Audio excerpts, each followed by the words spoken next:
The moment I spotted that certified letter taped to my front door, I knew my Tuesday morning was about to turn into a nightmare.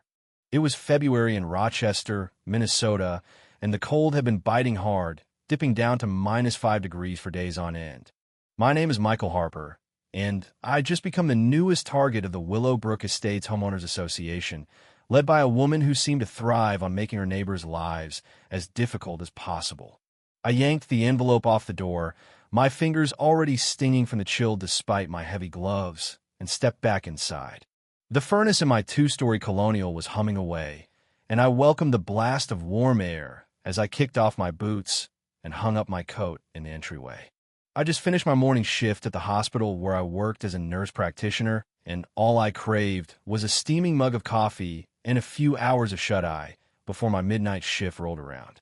The letter was from Elizabeth Caldwell, the HOA president and the epitome of every overzealous busybody I'd encountered in my 52 years. She was 58, with that telltale blonde bob streaked with highlights, behind the wheel of a pristine white Mercedes SUV, and she wielded her board position like she was ruling a fiefdom. I'd only been in the neighborhood for 8 months, having relocated after landing my job at the Mayo Clinic, and Elizabeth had already turned my existence upside down on 4 separate occasions. The first dust-up was over my mailbox being 2 inches too far to the left, citing some dusty bylaw from the 80s. The second involved my trash bins lingering visible from the street for all of 12 minutes past pickup time. The third was a gripe about my outdoor Christmas lights being the wrong shade of white. And the fourth, just last month, claimed my car was parked 3 inches over the line in my own driveway. But this letter? This one felt different, more aggressive. As I scanned the official document, complete with the HOA letterhead and Elizabeth's flourished signature at the bottom, I felt my blood pressure spike in a way that wasn't wise for someone in healthcare. Notice of fine. Failure to maintain common area walkway. Dear Mr. Harper, it has come to our attention that you have failed to shovel and maintain the public walkway adjacent to your property at 847 Elmwood Lane. Per Section 12.4 of the Willowbrook Estates HOA bylaws, all homeowners are responsible for snow removal on public walkways directly adjacent to their properties within 12 hours of snowfall cessation. As of this notice, you are 48 hours past compliance. A fine of $250 has been assessed to your account. Additionally, a daily fine of $50 will be added for each day the violation continues. You have 72 hours to remedy this situation and remit payment. I read it 3 times, convinced there had to be a mistake. The walkway in question wasn't even on my land. It was a public path running between my house and my neighbors, linking the main street to a little park at the back of the subdivision. I never shoveled it because, honestly, I didn't know it was my job. No one mentioned it during closing, and it wasn't in any of the paperwork I'd signed. I dug out my copy of the HOA bylaws, a tome thick enough to prop open a barn door, and flipped to Section 12.4. Sure enough, it was there, but the wording caught my eye. Homeowners were responsible for walkways on or immediately adjacent to their property lines as designated by the HOA board. That word designated was key. I never got any official map or notice spelling out what was mine to maintain. Nothing. I picked up my phone and called my neighbor, David Lee, who'd been here 5 years and had given me the lowdown on Elizabeth when I moved in. He answered groggily, like I'd pulled him from a nap. Michael, what's going on? I asked if he'd gotten a letter about shoveling the path between our houses. After a pause, he said no, and I read him the details. He whistled low. That's nuts. I've never touched that path in 5 years. The city usually clears the public ones with their plows. She's pulling this out of thin air. That confirmed my suspicions. I was going to call her and straighten this out. David chuckled. Good luck. Last time I tried reasoning with her, she threatened to fine for my aggressive tone on the phone. No joke. I found Elizabeth's number in the HOA directory and dialed. She picked up with that saccharine voice. Willowbrook Estates, HOA, Elizabeth Caldwell speaking. I introduced myself and explained the mix-up. The sweetness evaporated. No mistake, Mr. Harper. The walkway's unshoveled, and you're in violation. I argued it wasn't my property. The city handled public paths. She snapped back that the city did the main park trails, but connecting ones fell to adjacent owners, per the bylaws. I read the bylaws, I said. It requires designation by the board. I never got that. I could hear her seething. The designation is implicit by proximity. And I have time-stamped photos of your violation. The fine stands. I pushed about my double shifts at the hospital, the recent storm burying everything, and how the path wasn't even used. Irrelevant, she said. 72 hours to shovel and pay, or appeal in writing. Reviewed at our next meeting in 3 weeks. 3 weeks? With $50 a day piling up. Those are the rules. Have a nice day. Click. I stood in my kitchen, fuming, the kind of anger I usually save for insurance denials that hurt my patients. This wasn't about the cash, though $250 stung. It was the principle, a petty despot lording her tiny power over everyone. I spent the next hour digging into Minnesota HOA laws, poring over statutes and case precedents. What I found was eye-opening and maddening. HOAs had wide latitude, but they needed due process. Issuing fines without warning or clear assignment was shaky legally. Fighting it, though, would drain time and money I didn't have. That's when the idea hit, a perfectly legal, satisfyingly petty one. I pulled up a neighborhood map, studying property lines and paths. The one between my house and David's was 30 feet long, 4 feet wide, connecting Elmwood Lane to the Park Loop. But another path ran right in front of Elizabeth's house on Maplewood Circle, a small cul-de-sac at the neighborhood's rear.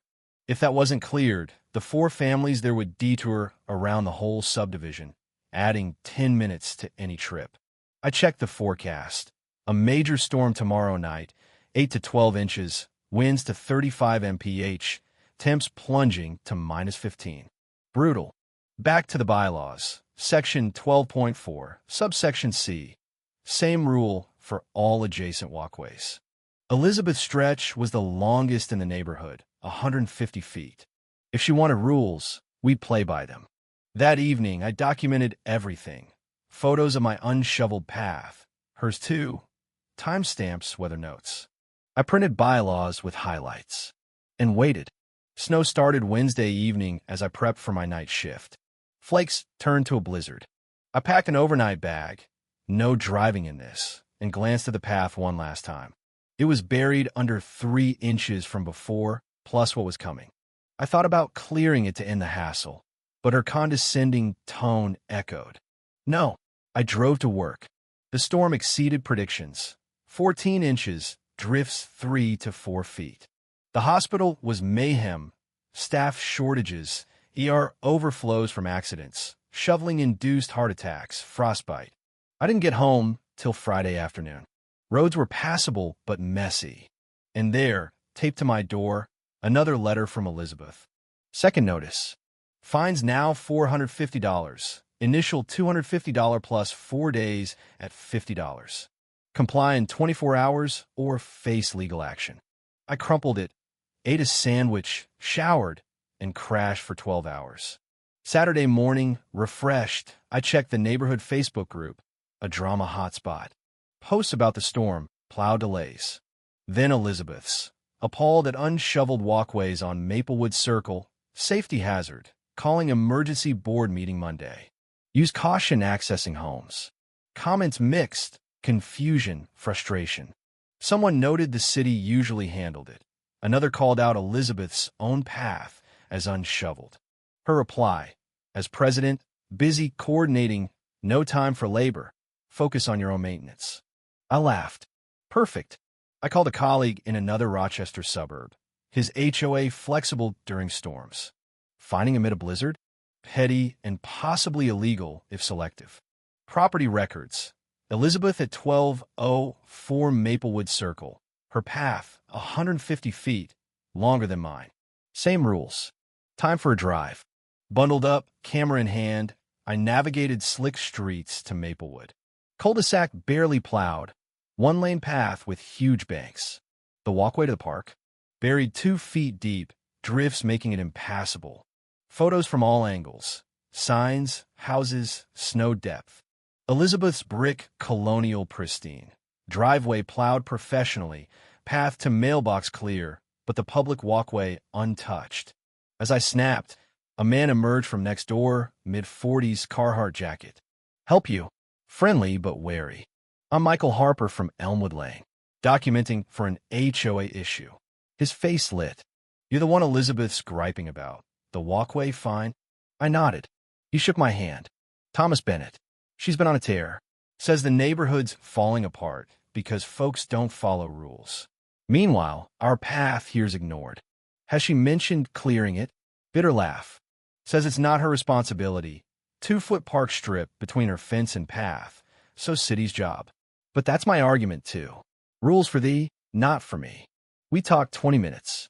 Elizabeth elected president 3 years ago after a sensible guy left.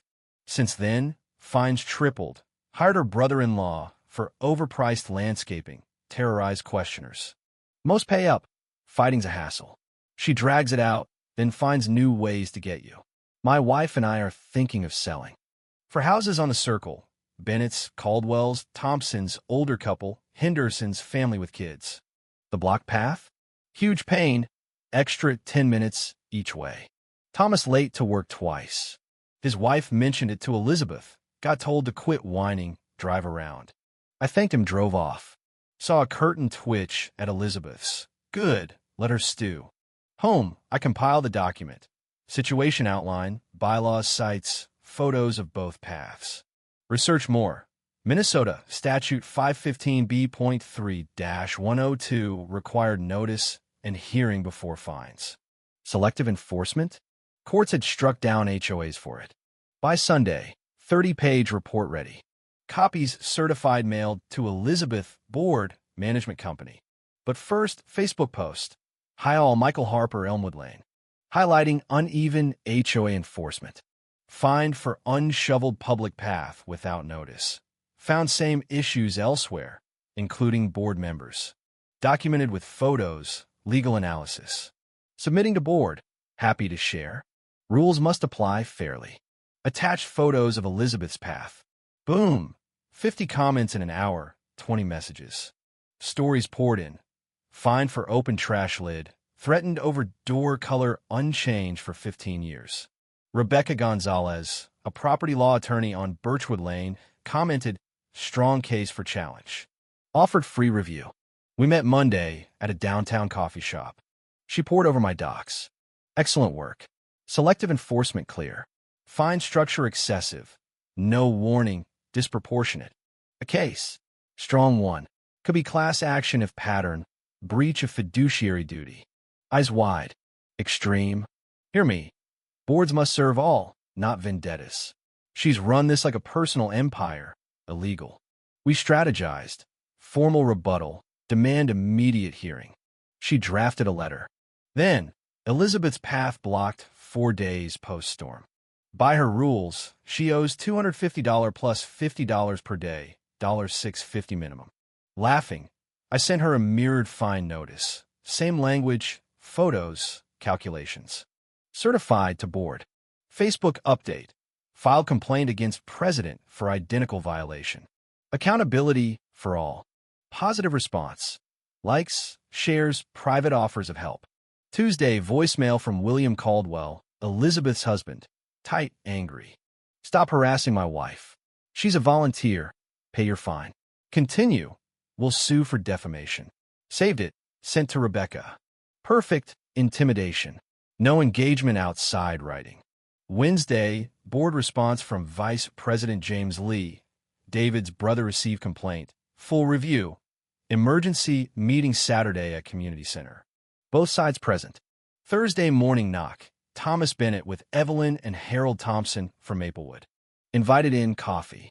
Thompson's 70s retired teachers, 12 years in home pre-HOA. Voted against formation 8 years ago. Fine at first, then Elizabeth.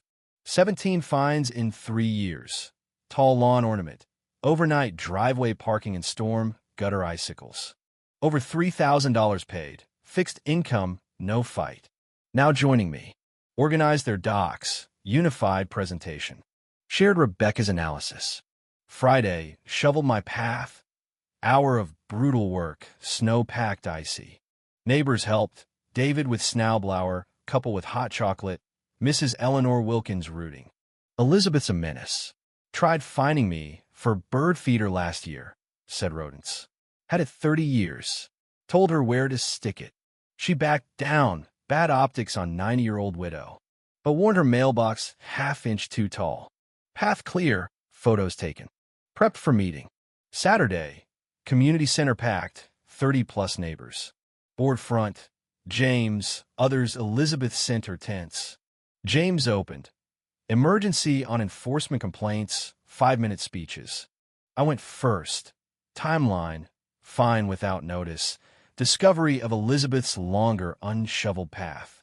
Photos side by side. Not against rules, against selective application. President has fiduciary duty to equality. Applause. Elizabeth responded. Misunderstanding HOA function. Her path exempt, park strip. Busy as president. No manual labor. My fine from complaint. Hers retaliatory. Objections shouted. I rebutted. Bylaws no exemptions. Hire services if busy. Thomas. Hardship on circle. Extra drives painful for wife's condition. Evelyn. Years of fines. $3,000 plus harassment.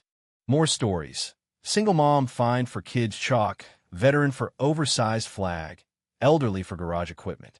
2 hours later, clear. Elizabeth isolated. Board vote. Independent review of past year's fines. Elizabeth on leave pending. 4-1 yes. She no. She exploded. Absurd. 3 years dedicated. Repaid by lies from a newcomer. Resigned immediately. Stormed out, pointing at me. Huge mistake. No idea what you started. Board regrouped. James interim president. Hire attorney for reforms. Suspend fines. Grateful neighbors surrounded me. Handshakes, hugs, invites. Rebecca aside. Better than expected, but watchful. Her threat real. Sunday. Car keyed. $2,000 damage. Police report. Monday. False nursing board complaint. Drinking on job. Poor care. Fabricated. Hours responding. Supervisor statements. Tuesday. Credit card fraud. Large purchases. Canceled. Disputed. Wednesday. Scam call. Fake landlord debt collection. Documented. Reported to Detective Harlan Brooks. Skeptical initially. Interested in HOA angle. Vindictive types after power loss. Keep records. Proof links to charges. Thursday. Doorbell cam caught Williams spray painting snitch on garage at 2 a.m. sent to Brooks. Statement Friday. They'd visit Caldwell's. Quiet days. Grapevine. Caldwell's driveway. Screaming match. William acted alone. Elizabeth furious at risks. 3-week review. 41/73 fines improper. $18,000 refunds. Insurance covered most. Caldwell's liable $5,000 for negligence. Investigation. Elizabeth knew vandalism. Filed nursing complaint via gossip/social media. Sent anonymous letters. Late March arrests. Elizabeth. False report. Harassment. Cyberstalking. William. Criminal mischief. Summer pleas. Elizabeth guilty false report/harassment. 2 years probation. Anger management. William guilty mischief. Restitution. Community service. HOA settlement. Caldwell cell move. Household June gone. Reforms. Board to 7. Clearer rules. Professional snow removal. Neighborhood pleasant. I organized events. Befriended Thompsons like grandparents. Path joke. Plaque the path that changed it all. Kept shoveled, though unnecessary. September evening. Porch sitting. Bennett's past. Chatted weather. Events. No long drives. Back thanks you. Reflected. Stressful, but grateful. Learned standing against bullies matters. Communities unite for change. Next winter. Storms, but paths cleared efficiently. No finis. Drama. Thought of Elizabeth's smugness. My rage. Decision not to shovel. Catalyst for justice. Rebecca took more HOA cases. Focus practice. News segment citing us. Nursing complaint dismissed as malicious. Protected future. Car/garage fixed. Disputes resolved. Therapy helped anxiety. Healthy response. Boundaries key. Spring festival. First enjoyable HOA event. Grilling, socializing. Felt like home.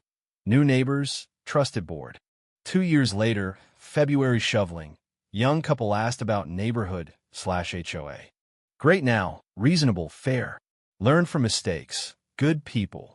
Text from Rebecca. Similar case. Speak to client? Yes, shared strategies, inspired reforms. HOAs serve, not control. When inverted, someone says enough. How was that for Willowbrook? Snow fell, paths cleared. Whenever seeing plaque, remembered small resistance leads big change. It wasn't snow, it was principles, fairness, refusing bullies. Standing up made difference. What do you think about the themes of injustice and petty tyranny in everyday life? Share your thoughts in the comments below, especially on how we handle bullies and unfair power structures. What's your stance? Have you faced something similar? Let's discuss.